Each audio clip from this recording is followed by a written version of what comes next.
Dans une note circulaire officielle datée du 31 janvier 2025, le Conseil national de transition a établi un délai impératif pour la restitution des véhicules de fonction, à savoir au plus tard le 4 février à 15h30. Cette mesure s'inscrit dans le cadre de la conclusion du mandat du CNT officialisé par le décret présidentiel du même jour. Le CNT a ainsi franchi une nouvelle étape dans le processus de transition politique en ordonnant aux conseillers nationaux de restituer les véhicules de fonction.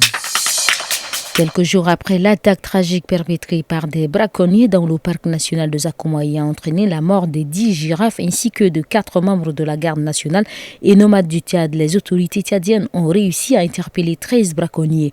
Au cours de cette opération, les forces de sécurité ont saisi un important arsenal comprenant 33 armes de type Kalachnikov, 40 chargeurs 560 et une munition. Le ministre de l'Environnement, Hassan Bakit Diamous, s'est rendu sur les lieux à Gos-Diarad, dans la province du Salamat, afin de constater les faits, saluer les efforts des forces engagées et sensibiliser les autorités traditionnelles à la nécessité de protéger la faune.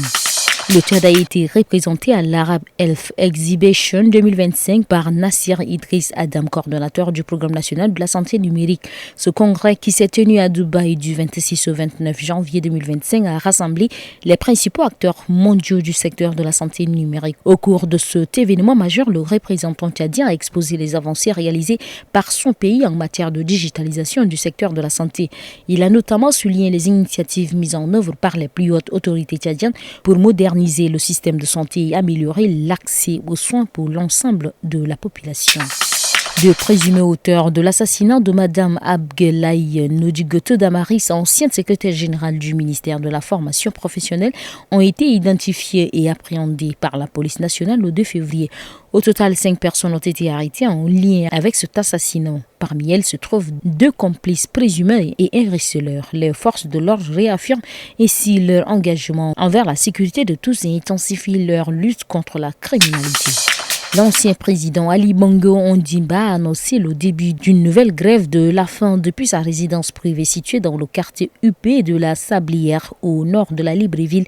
Selon son avocat, Bongo entreprend cette action pour dénoncer le traitement réservé à son épouse Sylvia ainsi qu'à leur fils Nourdine Bongo. Tous deux sont actuellement incarcérés et souffrent de problèmes de santé sans bénéficier d'un accès adéquat aux soins médicaux nécessaires.